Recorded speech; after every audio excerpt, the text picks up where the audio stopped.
Rick, Keith, how you doing, man? I'm doing great, buddy. Good, man. I like your outfit today. Oh, thank you. Yeah, I like the jacket. Got a little black going, Yeah. got a little blue, I got a little purple. I like it, man. Thanks for doing these shows with me. I love this. It's so much. It's so interesting. I was going to say fun, but that's too frivolous a word. This is really a fulfilling and important thing because I think as both of us talk and try to articulate our ideas, it's very helpful. It's very helpful therapeutically for me to go through some of this stuff. Me too. I'm learning things. You and I talk off camera and, during the week all the time or through emails. And I still sit here and it's like I'm hearing you share some of these things for the first time and they just resonate with me. So thank you so much for helping me with my consciousness. I really appreciate it. Oh, thank you. I thank you for showing me how to deal with adversity and come out on top and get rid of the ego and at least be mindful of it and how it plays a role in hurting our lives. Thank you. So I thought today's show topic would be something that people ask me often, like how did I get to this point? How do you not seem to be suffering all the time? But I still suffer. You're human. Yeah, I'm human. And how am I peaceful? Like, what is it that I do? And it made me think about like a show topic that we could do today, which would be, how did I break through that kind of mindset that is ego-driven and full of so much suffering?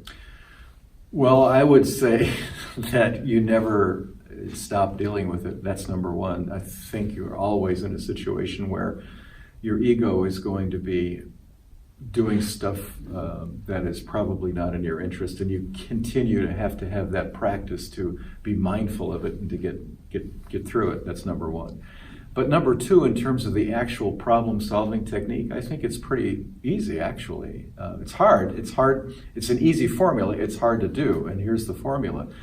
When you are conscious of the behavior that you don't like, meaning more for you than what you think the payoff might be for it, that leverage is what will cause you to change.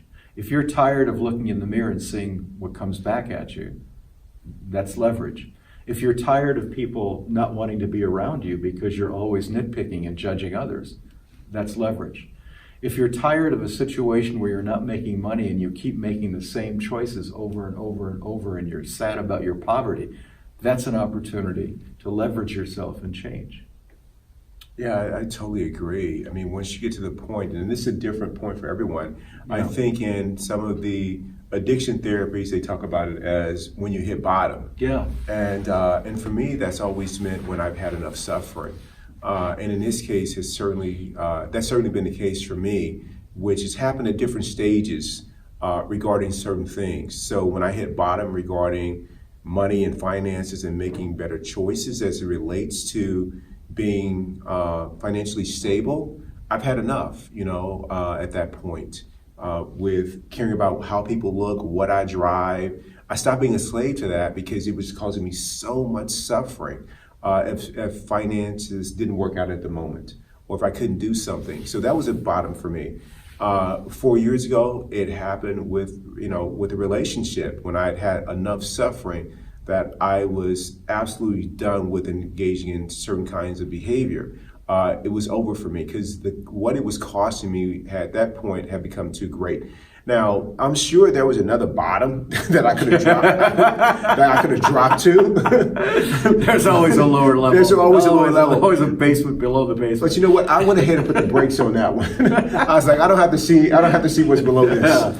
And that's what it was for me. But there were warning signs along the way that I ignored. Yeah. And man, I'm just so much more present to what that looks like now, to where I don't even go anywhere near it. I'm like, hold on. That looks like a canary just flew in that coal mine. I don't have to confirm it's a canary. It just looks like one. Yeah, well, that's the lesson, right? That's right. That's a $1 million lesson. You wish you had avoided the lesson, but look how great it turned out that you're not Exactly. doing that any longer. Yeah, I think that's right. And I don't you find that once you make the decision that it's the hardest part is making the decision, because your ego always wants to hold on to it. Yes. I was talking, you and I were both talking off camera before we started, and I really relate to the idea that validation is one of the most difficult things to overcome. The idea that we have to prove ourselves over and over again instead of just simply accepting who we are. My wrinkles, my hair, my overweightness, my feet, whatever it is you don't like about yourself, and just accept it. That doesn't mean that things that you want to change, you don't change. But the idea is that if you continue to look for validation about being a different way, and you continue to want to show people how great you are, those things are going to get you into a lot of trouble. Well, they got me in a lot of trouble, and with that conversation that we had off camera, validation, man, and looking good is it's insidious, man, and it has caused me, I'm going to say, almost all the pain and suffering that I've experienced in my life. Wow. Validation has been a part of it. Wow, yeah. And I've been fit for a long time. I've been very fortunate to be healthy, and it's been great. And now it's all about how can I stay healthy and fit to stay on the path and continue to develop and be more conscious. But before that, it had a little bit of health related to it, but a lot of, do I look good to potential partners? Sure. Will I get compliments based on how I look or how I perform physically? That was super important to me. And what it was the validation. When I look back on my past relationships in which I wasn't faithful in, I'm struck by, for the longest time, I just thought that, man, maybe it's that masculine gene that we hear about that is part of biology, and, we are just designed to mate and to help, with with creating, the next generation. And so, maybe I'm helpless to this. But when I look at it closely, that wasn't it at all, man. You know what it was? It was something about another person finding me attractive that made me feel validated. And so I found myself constantly seeking that. I had to be perfect before I walked out of the house. I had to be in the best physical shape I could be in. I just wanted to be seen as attractive. And it wasn't enough that I was seen as attractive. It would be really great if you told me that, hey, you're in great shape, or, you look really good, or you're a handsome, person. That really meant a lot to me. I would say it didn't, and I guess I didn't. Part of me, it wasn't that important, but there was another part of me that was the one that was causing all the damage in my life and relationships that needed to hear it. And it wasn't enough that the person I was with said it. I needed other people to say it. Man, just sitting here saying that, just like, man, like how, I still love you, but I know how ego-driven do you have to be? But yeah, well, this is part of the journey of being vulnerable and being open about how I feel and where I was back then.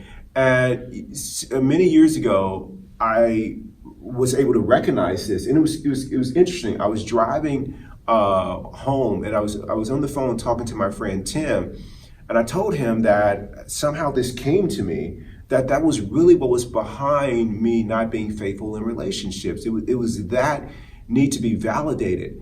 And as time has gone on in several years, like I don't need it. And it's funny that now that I don't need it, I don't hear it. I don't hardly hear it. No, I don't hardly hear anybody say, hey man, you're looking good. And so the ego starts to say, man, have you lost a step? Are the abs not showing like they used to, or whatever else? But you know what? I think when people say something like, hey, you're in great shape, or I can't believe that you're 49 years old, it's really just a gratefulness that responds with thank you, as opposed to another,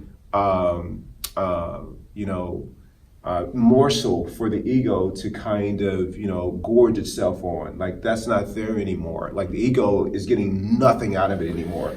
And that's just been such a breakthrough for me. But validation has definitely been a part of my suffering, for sure. Yeah, well, that's a great share, and it's powerful always to hear you talk about. Well, I'm not looking good at all. It's not a good look. Well, none of us. I mean, that's the problem with the ego. It's insatiable because that validation that you're talking about in the context of looking good for other women and wanting to have, in essence, all women be devoted to you and all women be blown away by how you look.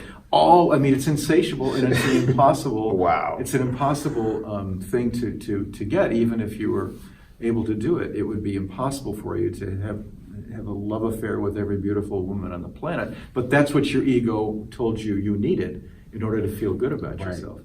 If you could have eliminated that step early, can you imagine how different your life would have been? Oh, completely, man. And the people that I wouldn't have hurt along the way. And the people that you might have found to have been really, really valuable for you. Exactly. You probably moved on from people who were wonderful people. Absolutely. But, you had this thing you had to do with every beautiful woman in the world, and it wasn't for her. I was so distracted, man. Yeah. But that's what the ego does. It distracts you from being in the present moment, and it just brings suffering. Yeah, it does. It would have been great if you had some little voice in the back of your head saying, take a look at this. Why are you doing this? Why do you think you always end up in this situation? Or why do you think this has been a problem for you? Instead of going down that, well, it's biology and I need to procreate. I mean, because that's the reason that when I did stop to ask that question, I didn't drill deeper. I just took that answer. Because it was a perfect answer. It was a perfect answer, and it kind of let me off the hook a little bit. Let you off the hook entirely.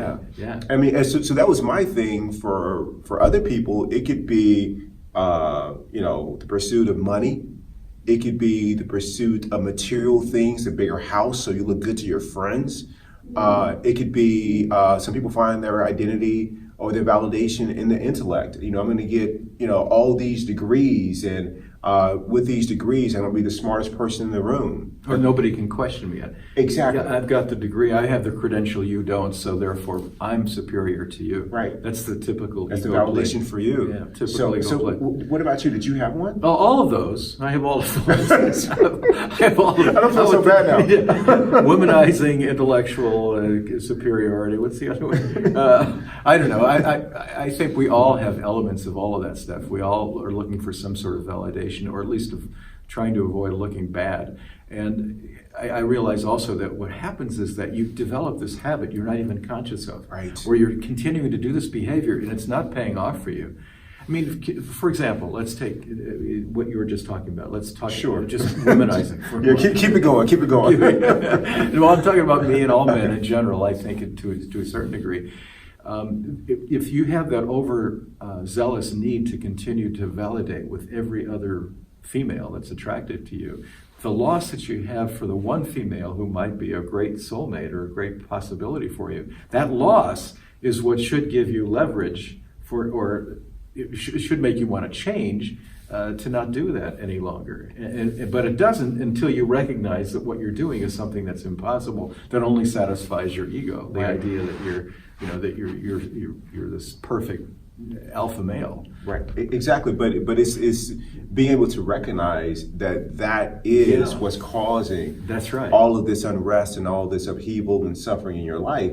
But the ego is so good at disguising what it's not me. Yeah. It's biology. Yeah, it's showing you the symptoms, but it's not letting you get down to this is the cause right here. Right. That's great, baby. And so that's great. Yeah, so that's kind of what's happening. So what was it that happened with you that made you finally break free of that mindset, of finally break free of what was causing you to have all this suffering in your life? Well, here's one area that I'm probably a little different than you in this area, but with women particularly, I went overboard all the time trying to be perfect. I wanted to be like not only the best lover, but I always wanted to be like the guy who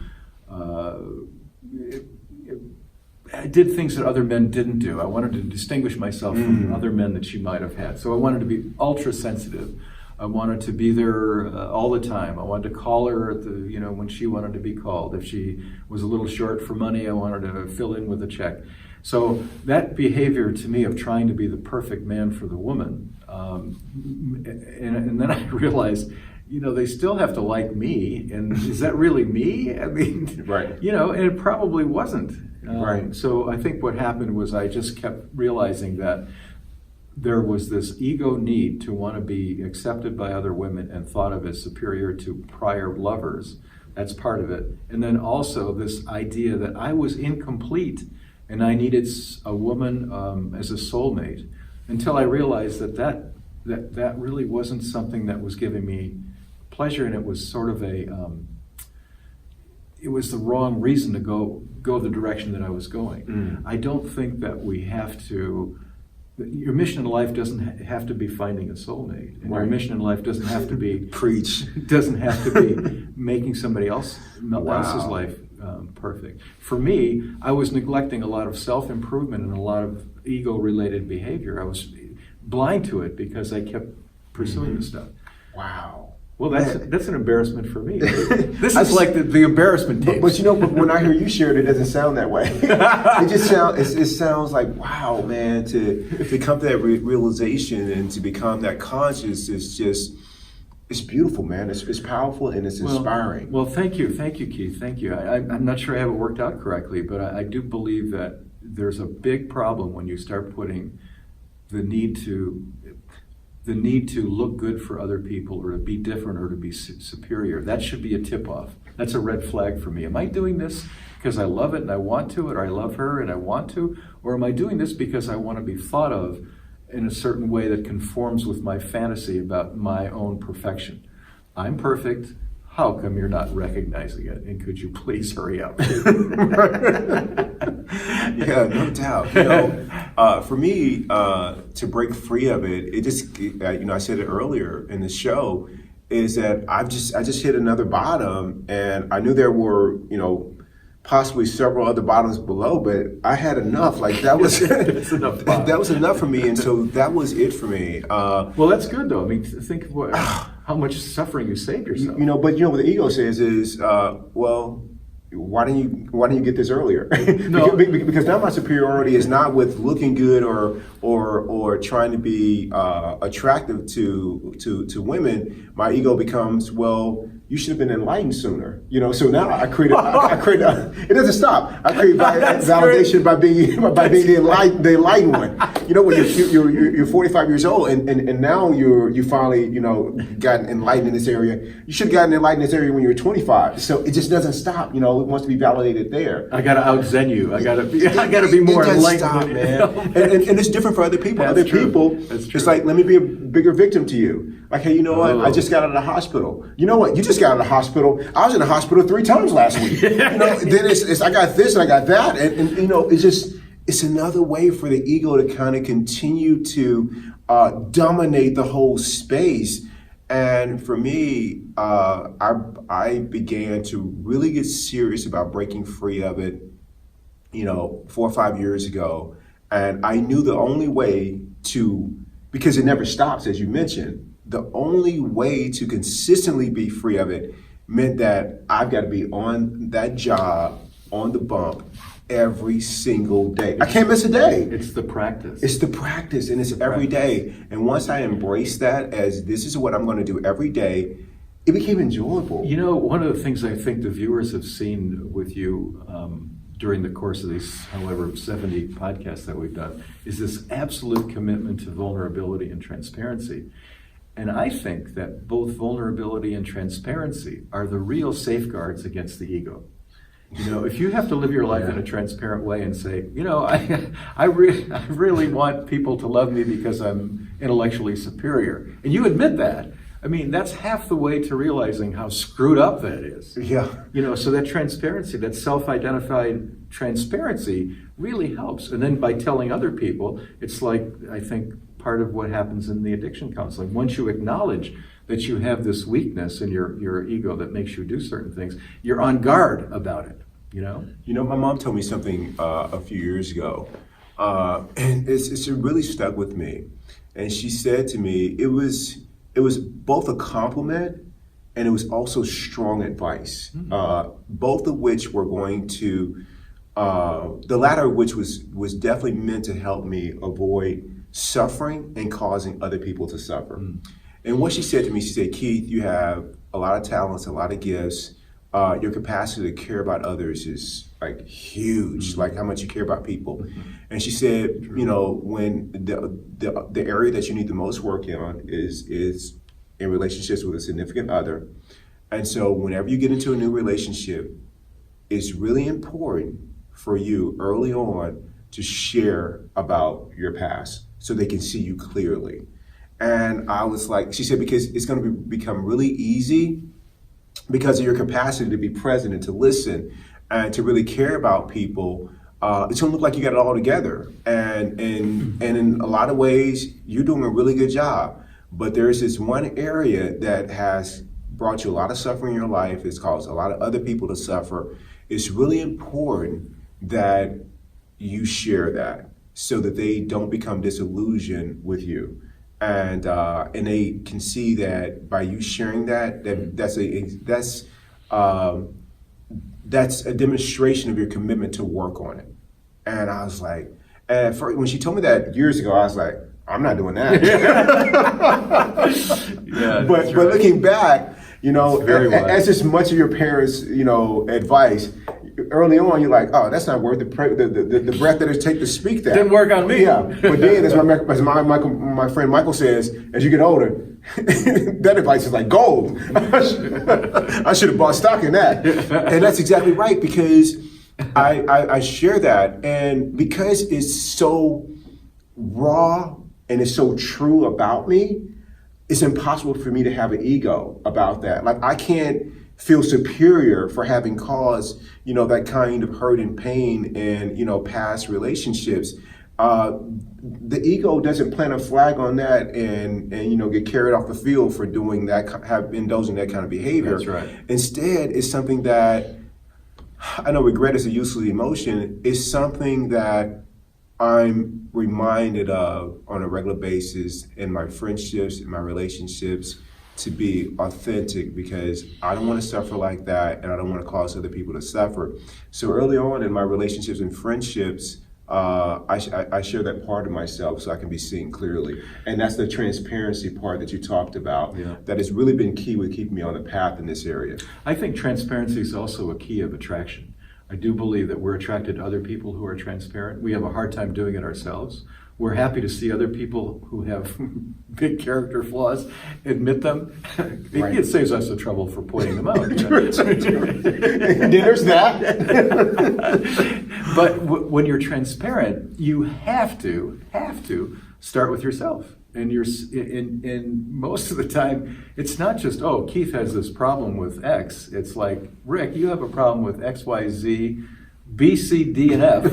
And, you know, if you're transparent about it and I put that out there and I'm aware of it, I can feel more like who I really am, authentic and not trying to pull the wool over anybody's eyes about anything. Besides, I think people pretty well know what your deal is. We don't give people credit. We think we know everything about other people. We can analyze them really easily, A to Z. But no one can figure us out, or we're perfect and we must look that way to everybody else. They got your number. No doubt. So you might as well just live your life and not worry about that, or not try to act in conformity, as I said before, with some fantasy of perfection. I really believe that transparency and accepting who you are and being aware of the fact that the ego, above all, wants to look good, wants to avoid looking bad, wants to be superior. If you can recognize that your behavior a lot of times, most of the time I think, comes from that, that's the first step in getting rid of it, monitoring it so that you can change it, so that you can stop doing it. And you're not going to, in my judgment, you're not going to lose face with people by saying that you have issues like this. You're going to hopefully encourage them to be not only empathetic to you, but to open up about themselves. Can you imagine a world if we were all acting without ego? We were all acting with the idea that we're human beings, that we suffer, that we want to alleviate suffer, that other people are suffering, that what we want to do is to try to help make a better world for other folks, and our mission in life is to do that. if we and took the ego credit crap out of it, I mean, the world would be an unrecognizable and a great place.